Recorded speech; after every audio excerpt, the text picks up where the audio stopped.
ओम गंग गणपतये नमो नमः। संक्षिप्त से उपरांत रुद्र सहिता तृतीय पार्वती खंड हिमालय के स्थावर जंगम दिव्य स्वरूप तथा दिव्य तत्व का वर्णन, मेनका के साथ विवाह तथा मेना आदि के पूर्व जन्म में प्राप्त हुए संकारिक शाप एवं वरदान का कथन। नारद जी ने पूछा, ब्रह्मन, पिता के जग में अपने शरीर का परित्याग करके दक्ष कन्या जगदम्बा सती देवी किस प्रकार गिरिराज हिमालय की पुत्री हुई, किस तरह अत्यंत उग्र तपस्या करके उन्होंने पुनः शिव का ही पति रूप में प्राप्त किया, यह मेरा प्रश्न है। आप इस पर भली भांति और विशेष रूप से प्रकाश डालिए। ब्रह्मा जी कहते, मुने नारद, तुम पहले और पार्वती के माता के जन्म, विवाह और अन्य भक्ति वर्धक पावन चरित्र सुनो। मुनि श्रेष्ठ, उत्तर दिशा में पर्वतों के राजा हिमवान नामक महान पर्वत है, जो महातेजस्वी और समृद्धशाली है। उसे दो रूप प्रसिद्ध है, एक अस्थावर, दूसरा जंगम। मैं संक्षेप में उसके सूक्ष्म अस्थावर स्वरूप का वर्णन करता हूँ। वो रमणीय पर्वत नाना प्रकार के रत्नों का खान है और पूर्व तथा पश्चिम समुद्र के भीतर प्रवेश करने का इस तरह खड़ा है मानो भूमंडल को नापने के लिए कोई मानदंड हो। वो नाना प्रकार के वृक्षों से व्याप्त है और अनेक शिखरों के कारण विचित्र शोभा से संपन्न दिखाई देता है। सिंह, व्याघ्र आदि पशु सदा सुखपूर्वक उसका सेवन करते हैं। उसका तो भंडार है, इसलिए अत्यंत उग्र जान पड़ता है। भांति भांति के आश्चर्यजनक दृश्यों से उसकी विचित्र शोभा होती है। देवता, ऋषि, सिद्ध और मुनि उस पर्वत का आश्रय लेकर आते हैं। भगवान शिव को बहुत ही प्रिय है, तपस्या करने का स्थान है। स्वरूप से ही वो अत्यंत पवित्र और महात्माओं को भी पावन करने वाला है। तपस्या में अत्यंत शीघ्र सिद्धि प्रदान करता है। अनेक प्रकार के धातुओं का खान उसका शुभ है। वह दिव्य शरीर धारण करके सर्वांग सुंदर रमणीय देवता के रूप में भी स्थित है। भगवान विष्णु का विकृत अंश है, इसलिए वह शैलाश साधु संत का अधिक प्रिय है। एक समय गिरिवर हिमवान ने अपनी कुल परंपरा की स्थिति और धर्म की वृद्धि के लिए देवताओं तथा पितरों की हित करने की अभिलाषा से विवाह करने की इच्छा की। मुनीश्वर उसी अवसर पर संपूर्ण देवता अपने स्वार्थ का विचार करके दिव्य पितरों के पास आकर प्रसन्नतापूर्वक बोले।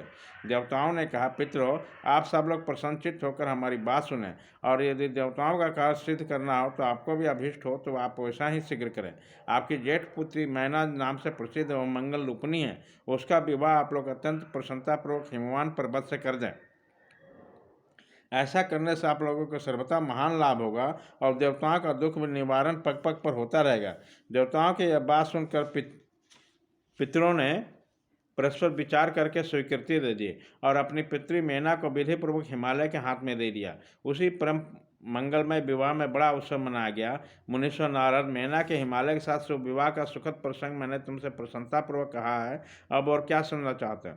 नारद जी ने पूछे, विधे विद्वान, अब आदरपूर्वक मेरे सामने मेना की उत्पत्ति का वर्णन कीजिए। उसे किस प्रकार श्राप प्राप्त हुआ ये कहिए और मेरे संदेह का निवारण कीजिए।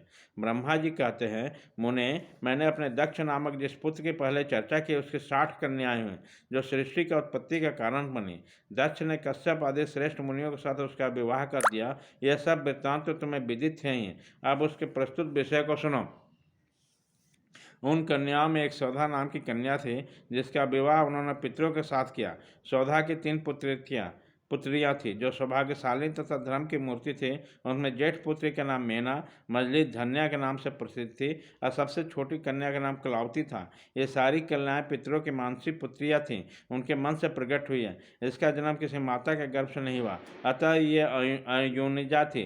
केवल लोक व्यवहार से सौधा की पुत्री मानी गई है। इसमें सुंदर नामों का कीर्तन और मनुष्य संपूर्ण अभीष्ट को प्राप्त कर लेता है। यह सदा संपूर्ण जगत की वंदनीय लोक माताएं हैं और उत्तम अभ्युदय से सुशोभित रहती है। सबके सब परम जोगिनी, ज्ञान निधि तथा तीनों लोकों में सर्वत्र जा सकने वाली है। मुनीश्वर, एक समय तीनों बहन भगवान विष्णु के निवास स्थान श्वेत द्वीप में उनका दर्शन करने के लिए गए। भगवान विष्णु को प्रणाम और भक्तिपूर्वक उनको स्तुति करके उन्हीं की आज्ञा से मैं ठहर गए। उसी समय वह संतों का बड़ा भारी समाज एकत्र हुआ। मुने, उसी अवसर पर मेरे पुत्र संकादिक सिद्धगण भी वहाँ आ गए और श्रीहरि की स्तुति बंदन करके उन्हीं की आज्ञा से वहाँ ठहर गए। संकादिक मुनि देवताओं के आदि पुरुष और संपूर्ण लोकों में बंदित थे। वे जब वहाँ आकर खड़े हो गए, उसी समय श्वेत द्वीप के सब लोग उन्हें प्रणाम करते हुए उठकर खड़े हो गए, परंतु तीनों बहन भी देखकर वहाँ नहीं उठे। इससे सनत कुमार ने उन्हें मर्यादा रसात उन्हें स्वर्ग से दूर होकर नर स्त्री बनने का श्राप दे दिया। फिर उनकी प्रार्थना करने पर प्रसन्न हो गया, बोले, सनत ने कुमार कहा, पितरों के तीनों कन्याएं तो प्रसन्नचित होकर मेरी बात सुनो। यह सदा तुम्हारे शोक को नाश करने वाली है, तुम सदा ही सुख देने वाले। तुम्हें जो ज्येष्ठ है वो भगवान विष्णु के अंगभूत हिमालय गिरी की पत्नी हो। उसकी जो कन्या होगी वो पार्वती के नाम से विख्यात होगी।